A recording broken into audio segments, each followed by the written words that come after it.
Good afternoon, everybody. Uneducated Economist here.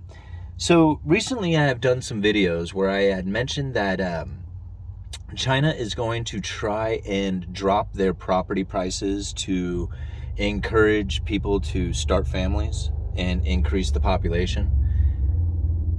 And I had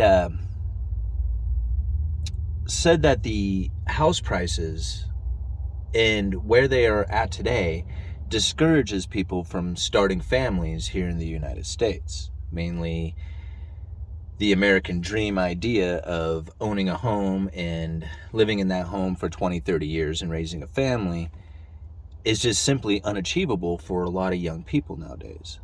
There's articles all over the place right now talking about how new first-time homebuyers are simply just priced out of the game. And I'm not I even said it in the other videos. I'm not saying that kids are not raised in apartments. That happens all the time. It's just that kind of vision that you own a home, and if you own a home, you raise kids. That sort of dream is not really there.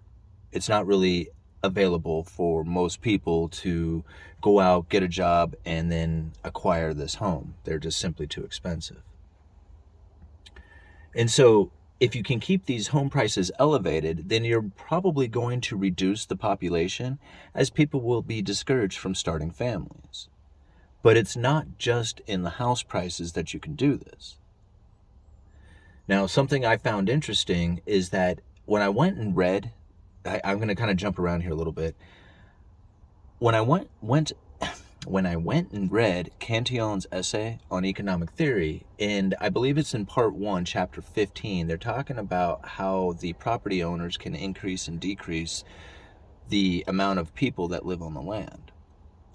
And one of the things that they said in there is that if a woman, a young lady, is not feeling like her mate, like her husband or the person that, is wanting to start a family with, is able to achieve a better standard of living than what she is in right now, then she would be discouraged from starting a family as they would most likely fall into poverty.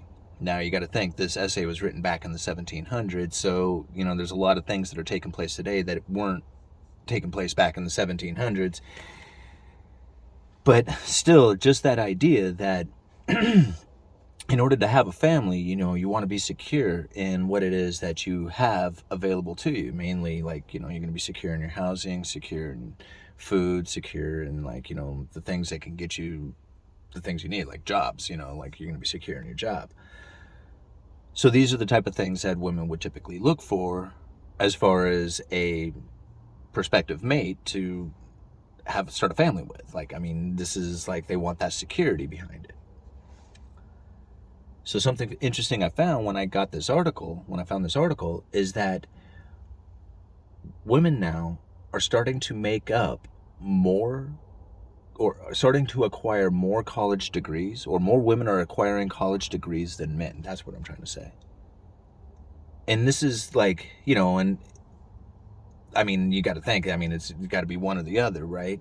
But typically men were more in the dominant degree acquiring positions, where women were more of a household raising family positions. Well, women are now moving into this degree acquiring position. So here in the future, when it comes time to find a prospective mate, they're going to be looking in a sea of men who have less degrees out there than what they have, meaning that they are going to find men who cannot acquire maybe the wealth that they can acquire, and therefore would not be a suitable choice for them to start a family with. This is kind of like the thought from taken back from Cantillon's essay, and you relate it down to today. So is this something that's being pushed on purpose? Can there be a way to try and push more females into colleges to get those degrees? Well, in that article, if you go and you read it, it said something about a university down in California. I'm not sure which one it was referring to. I guess I should have wrote that down, but I'm sorry. You can go, I'll leave a link down in the description. You can go and check it out. But they were saying that there was 3,000 like new admittance, like they were taking in 3,000 new students into this particular university, and 90% of them were female. 90%. So now I thought about that for a little bit, and I'm like, okay, so 90% of 3,000 were all female. That is a deliberate action. Unless they started classes or something, or maybe offered classes that were only geared towards women. I'm not sure what that would be, but I mean, I guess that's possible. But for me, I'm thinking, no, there's something bigger happening there, and where that they were choosing, or that they were searching out and taking applications, majority of women, in order to acquire a 90% female admittance to that particular, section of new classes or new admittance that the university was offering.